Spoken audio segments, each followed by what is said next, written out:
Hi guys, Dr. Ken Nordberg back again. Another one of my fireside deer hunting seminars. Before I start, I want to thank you guys. I just appreciate so much the kind of support you've been giving me. Buying my books, it's been really wonderful. I really appreciate that. And subscribing to my YouTube account, poking that thumbs up thing, all those things. I really appreciate all that.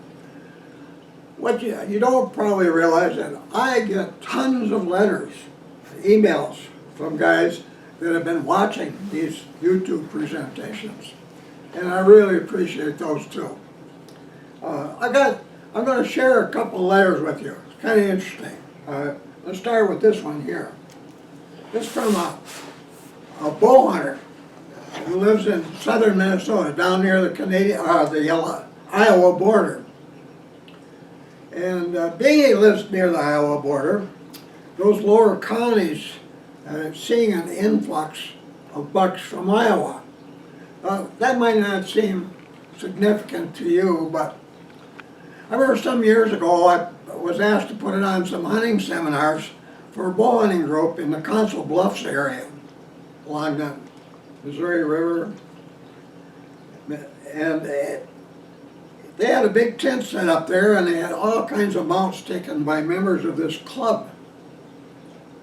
And they were all bucks in the 180s and 190s, all taken with bow in that area.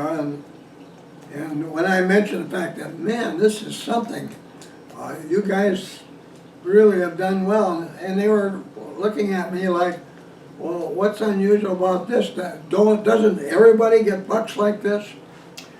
They didn't seem to realize that that subspecies of deer that's in Iowa that borders a different subspecies of deer that live in Minnesota are bigger. Not necessarily heavier. Our northern Minnesota deer get up, our dominant breeding bucks get up a little over 300 pounds. That's a big whitetail. We're down in Arkansas, a big one is 125 pounds. There's quite a difference in Texas. But they get big antlers. And nowhere in the United States have I ever found tracks made by big bucks as large as those in Iowa. In Minnesota and almost everywhere else where I've been studying tracks for all these years, the big ones have hoof lengths of 4 inches. That's a big buck. Rarely see anything longer than that. It could be sometimes because these older bucks making ground scrapes in hard soil will wear the tips down a little bit.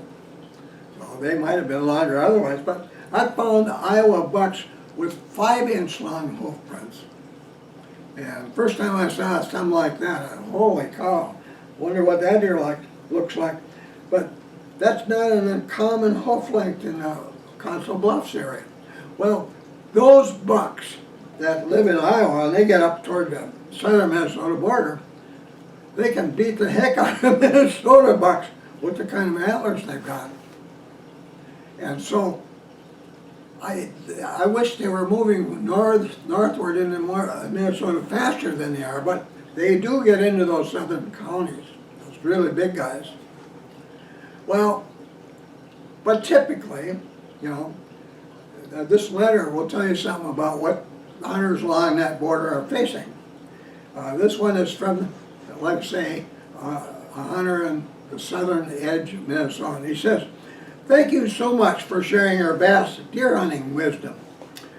I've seen all your YouTube videos at least once, and I'm very grateful. I'm a 63-year-old fellow Minnesotan from Albert Lee, near the Iowa border. Growing up, I was an avid bow hunter, but never saw the big bucks. After watching your videos, I know many reasons why not. You've inspired me to try again." Oh my, why did that do? "You've inspired me to try again with all this newfound knowledge. I just finished building stools for my buddy and myself and have your latest book and sign guides. Here's the request. Do you have specific knowledge about buck hunting in southern Minnesota, which I'm sure you know is flat farmland with patches of woods, mostly corn and beans? If you have any specific knowledge about hunting in this sort of farmland and have had the time to present it, I'd be terrific. Thanks again for your vast knowledge and your exceptional willingness to share. You know, that's the subject for my next, well, in about a week, I'll prepare for making a YouTube presentation on this very subject. You know, I've written 10 whitetail hunters almanacs, and some of them have been out of print for some time. And one of them is the 6th edition, and it covered what you needed to know about hunting whitetails in specific types of habitat, including corn and soybean country. I did a lot of research in Iowa, Wisconsin, and that kind of farmland. Well, unfortunately, that book has been out of print for quite a while. And you might ask, well, why don't you get it reprinted? Well, it's not as simple as that. You know, when you reprint a book, like especially the smaller ones, you don't just do 100 at a time, because if you did that, you'd be losing money on every book. With that book, you got to be thinking 10,000. And of course, you got to pay for that up front. That's a lot of money. And when you have a book that was printed many years ago and it was real popular, sold out, it means that if I were to have 10,000 printed today at an enormous cost, it would probably take quite a few years before I'd finally be in the black on that book. And so I've been reluctant to put myself in that position, and especially at my age, now being 84. So maybe someday my son or one of my kids might decide, well, they're going to take a chance and do some reprints of some of these books that have been out of print for some time. But those old reprints are kind of amazing too. I have none to sell, like the 6th edition. And pretty soon there's going to be another one. We're getting real close on another one, and that will be completely out of. But they sell for a lot of money. You know, people are buying them on eBay for at least $250 for worn out, dirty books, to up to $1,000 for, you know, books in really perfect condition. So they're kind of a good investment, I guess. So that's why that book is not available today. So I wish it could be different, but that's the way it is. So now, I recently received an email from a guy who just got done going through my YouTube presentations. And one question he had, or one request he had, was to do something like I'm going to do today about where you should aim at a deer when you're hunting. Now that's a tough subject today. It wasn't so tough maybe a month ago or 2 months ago, but it's tough today because of these recent mass murders going around our country. And restrictions are getting a little tighter on what I can talk about or show you on YouTube because of that. So I can't get into the nitty-gritty about this, but I can do a short little piece that will help you a lot, I'm sure. So that's what today's YouTube presentation is all about, where to aim at a whitetail. Now, before we get started, well, I've already told you, I thank you for all you've been helping me with, like buying my books and subscribing. See, I'd like to get a lot more subscribers this fall. I want to get up to a certain level, so which will kind of give me a few extra bucks to live on, which would be kind of nice. So I appreciate you doing that and hitting that little thumbs up button. So, enough of that. Okay, where to aim at a deer? Well, that's kind of more important today than it was a long time ago, like when I first began hunting. My father never told me where to aim at a deer, but I knew enough, even at age 10, and having grown up on a farm where we grew all our own vegetables and our own cattle for beef and chickens and whatnot.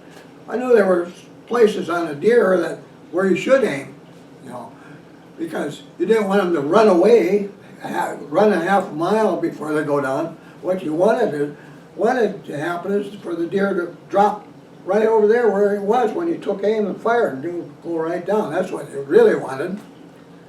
I had one doe many years ago when I was real young that I shot at, and it ran away. And I got on its trail right away and started following it, and I came up to two hunters who were standing there looking at this doe laying there in the snow. And I said, "Oh, you guys, there's my doe. Thanks for stopping." He said, "Well, that's not yours, that's mine." "What do you mean it's mine? I shot this one." Well, I said, "There, you see the little drop spot? Well, it was over there when I shot it." And these were big guys, and they were looking at me, and I was just a little kid. Well, I was too afraid to demand that it was my deer, even though it was, and I let them have it, walked away.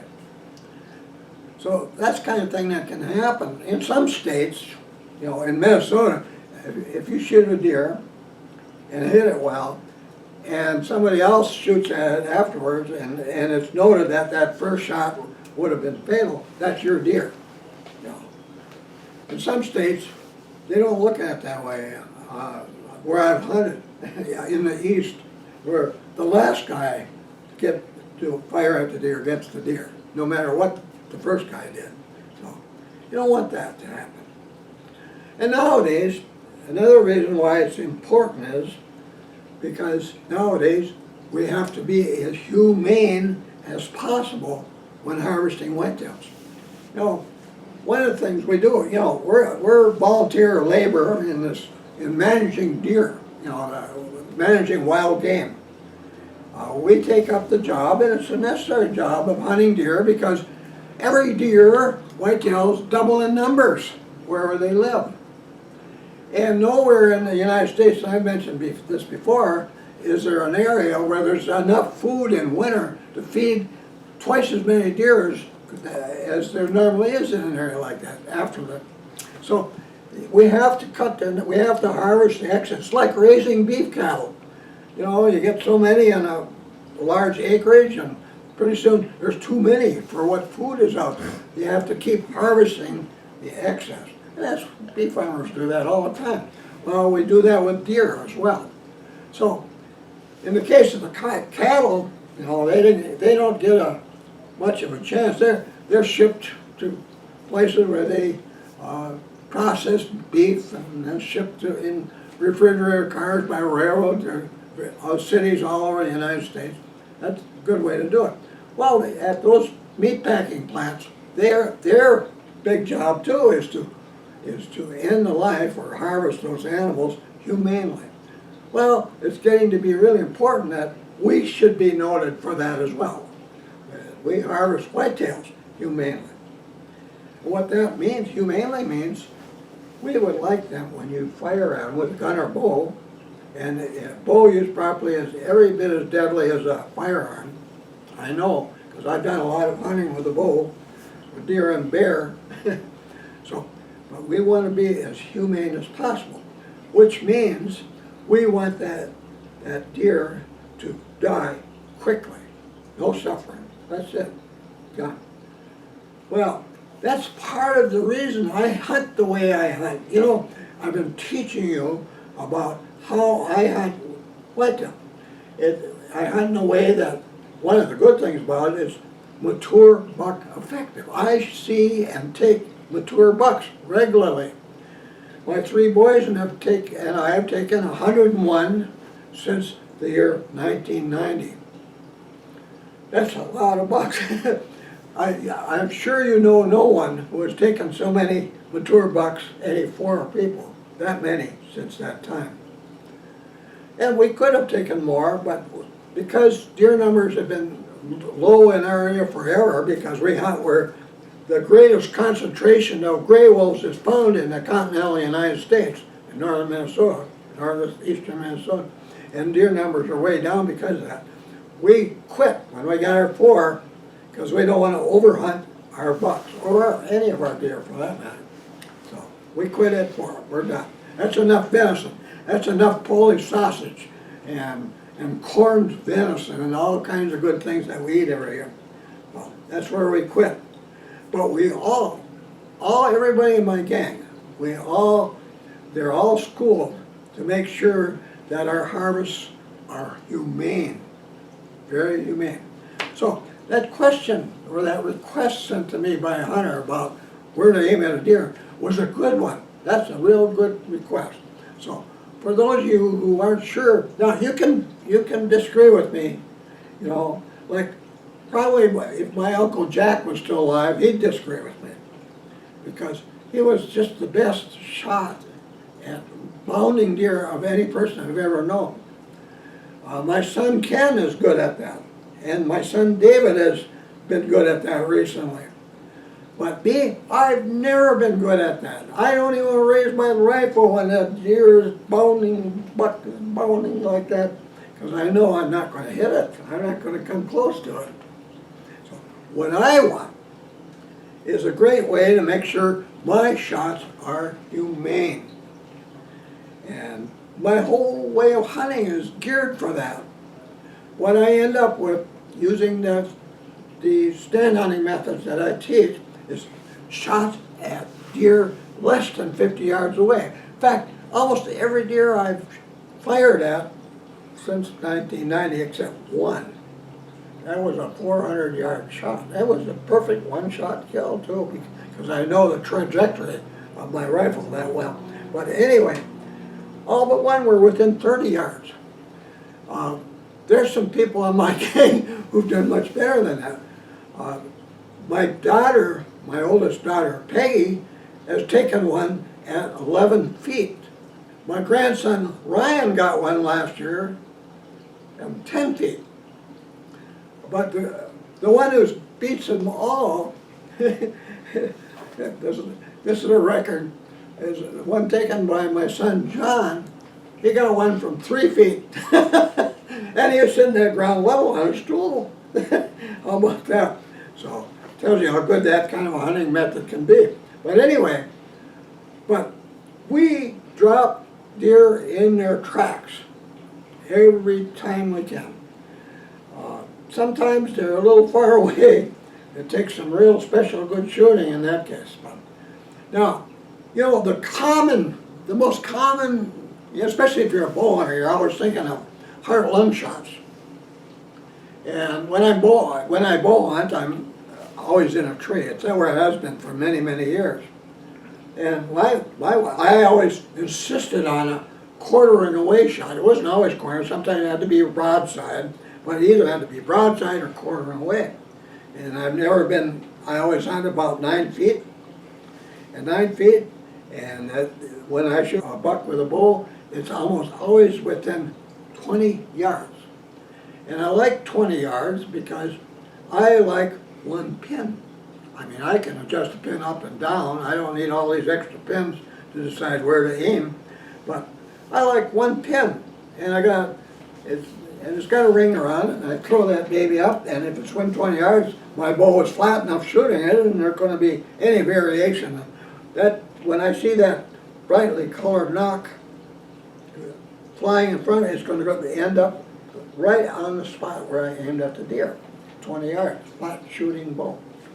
So anyway, but with a gun, you know, I got a 7mm Magnum that you could probably fire at animals 700 yards away and do it perfectly fine. But where I hunt in the boreal forests of northern Minnesota, there aren't many places you're going to see near that far anywhere. And most time you don't even see a buck. There's some over there oh, it's a buck, and it's 30 yards away. That's pretty common.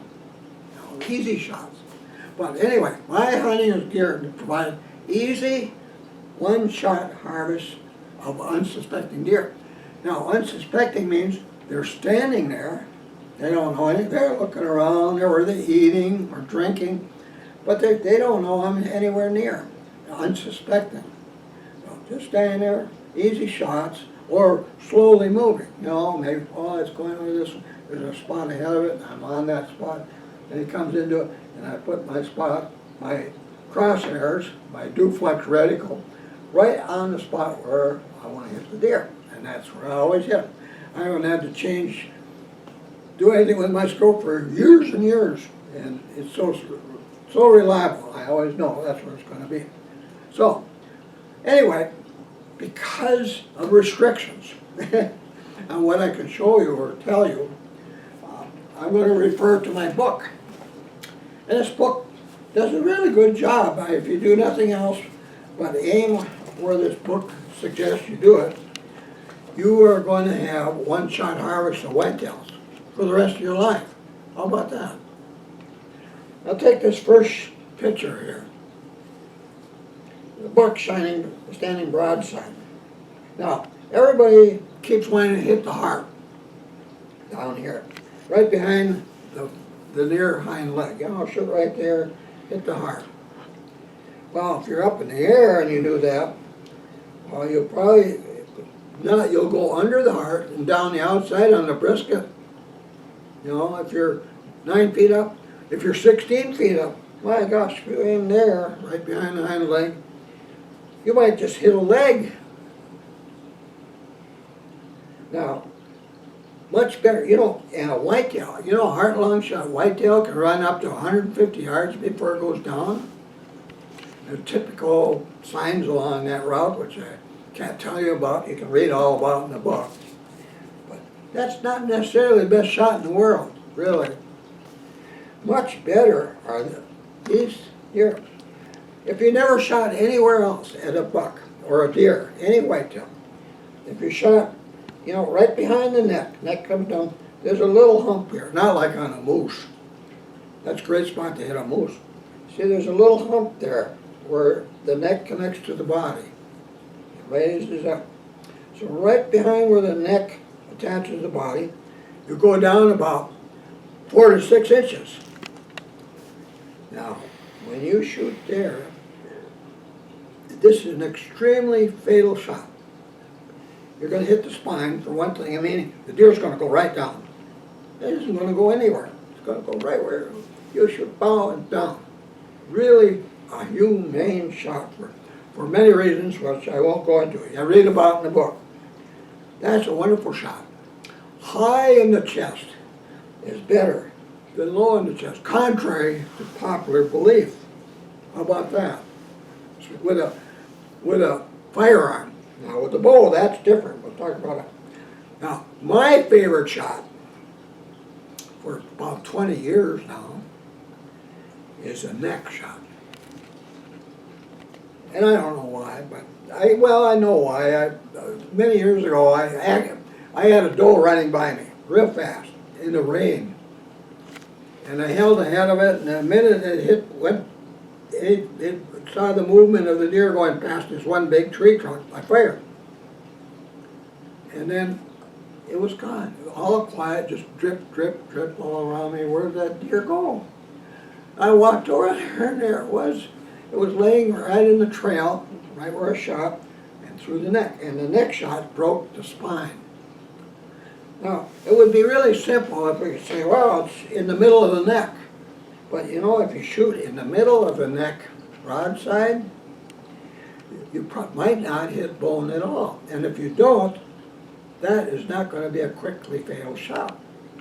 Now, up here in the hump area, the vertebrae of whitetails are really tall from top to bottom, and they stick down below, between the one, really tall. And if you hit any bone in that section, really wide, you know, from the side vertebrae, you got, that deer's going right down, bing, right in its tracks, nowhere else. If you hit him in the bone in the neck, it goes right down. You don't ruin all these good loins up here, chops and steaks. I hear you're going to ruin some, but not the worst of them. But here, I like the neck shot right there. And the bone you want to hit in the neck is 2/3 of the way into the neck from the top. So you aim above the middle, about 1/3 of the way down, above the middle. You hit him there, boom, it's right down, just so quick.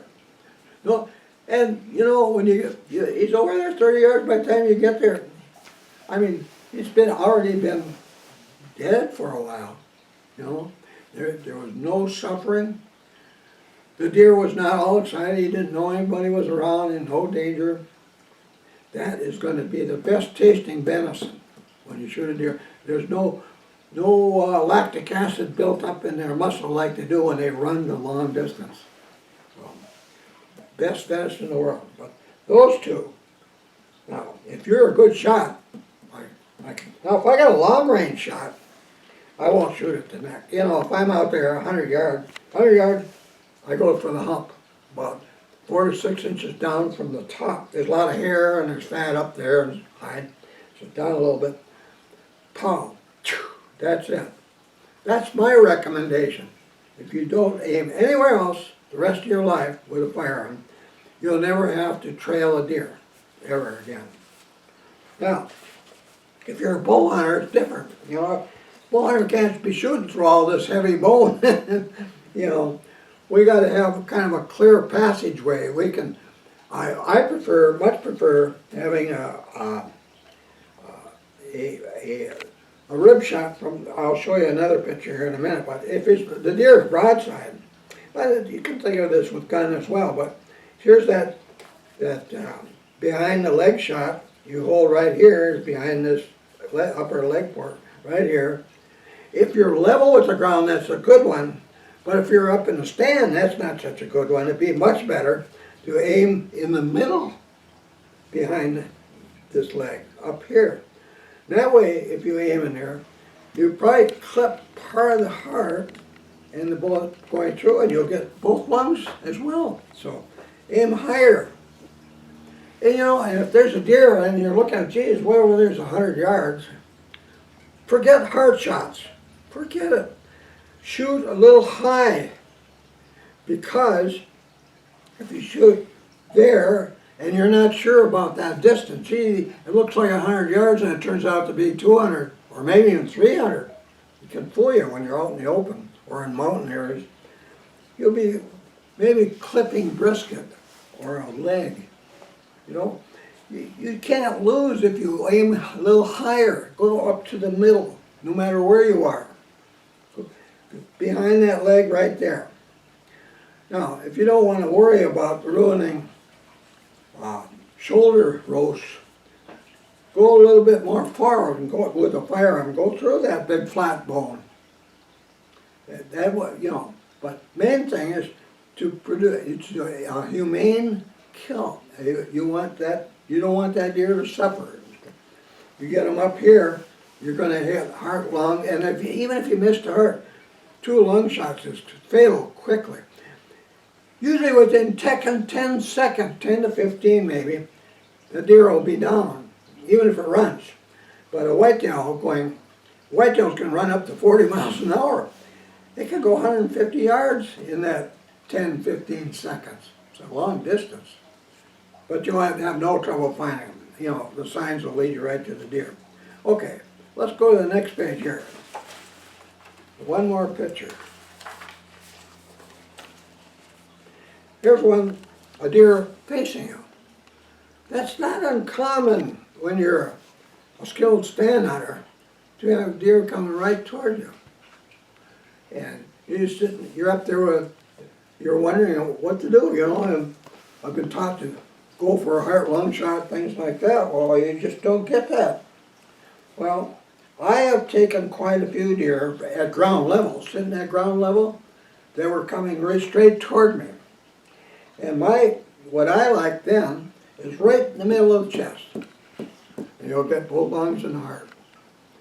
You're sure the heart is over to the left a little bit, but it's big enough, you know, about that big, you know.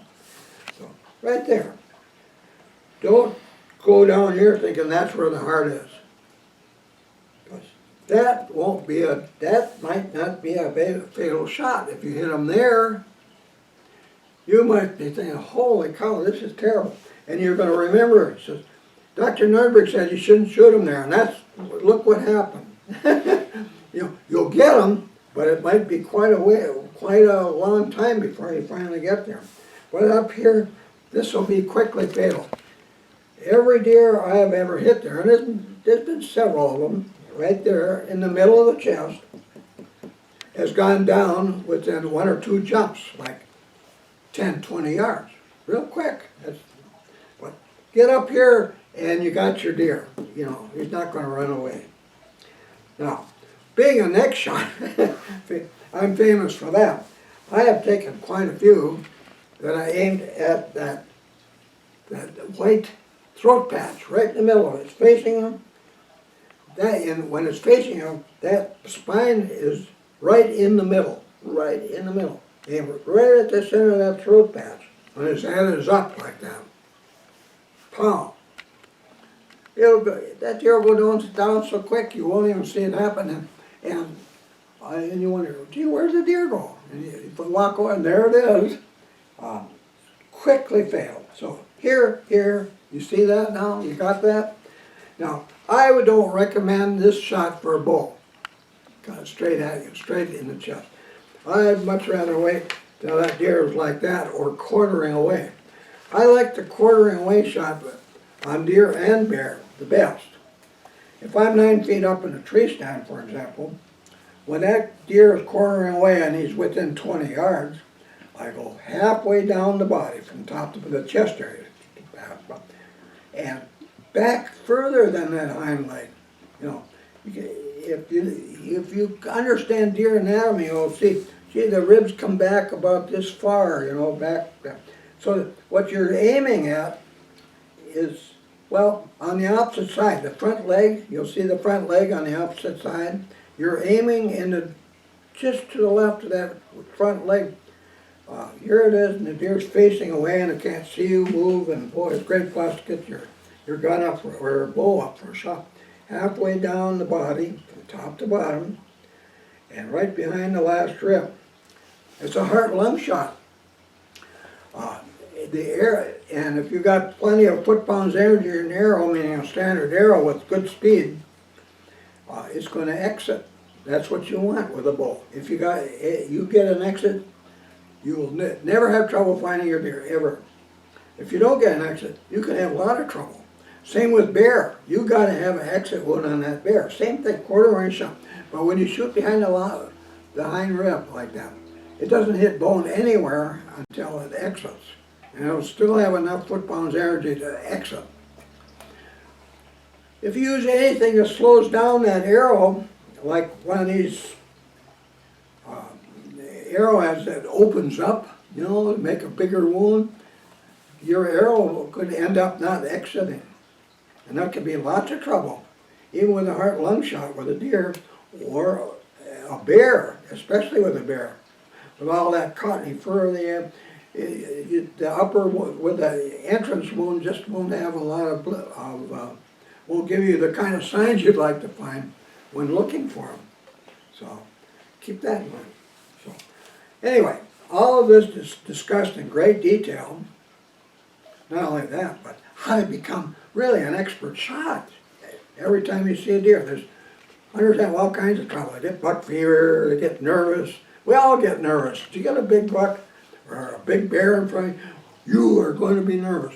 Speaking of that, I just had a call a couple hours ago from a lady by the name of Allison who lives in Wisconsin, and their bear season opens today. And she's been baiting. She got my book and she's been following it religiously. And she wanted to call me and tell me she's going out today. And they've got a bear that's been coming regularly, routinely, no problem, usually around 5 o'clock or so. And they've been doing everything just right. She didn't go out in the morning, and the bear would be there, and you frighten it away in the morning, and that's the end of your hunt with that bear, if it's a big one. But anyway, she's been doing everything right. And then she called me, she was, just to make sure she was going out there at the right time, she said, You know, she was going to go out at 1 o'clock. Her dad was going to go part way with her, and she's going to get in her tree stand, and I explained, yeah, you want to go out at 1 o'clock for the simple reason is when you're hunting a boar, especially a big one, he's liable to widely circle your bait site before he comes in, real quietly. You might get a glimpse of him. Where's he going? You know, he's circling. And if he finds your trail scent is very fresh, like you just got in there a little bit ago, it won't come in. Those big boars are that smart. So it's too dangerous to go over there now. He's probably still there. So anyway, I told her, well, that's why you want to do that. You want your trail scent to be older, hours older. And in that case, when he finds it, he won't hesitate. He'll come in. And then it's going to get real exciting. She was so excited. So hopefully everything works out. But I'm sure she's going to see a bear the way they've done it just right. So maybe next time I talk to you, I'll tell you all about it. Maybe even have a picture. So Allison getting her bear, her first bear hunt. Well, with that, that's enough about where to aim.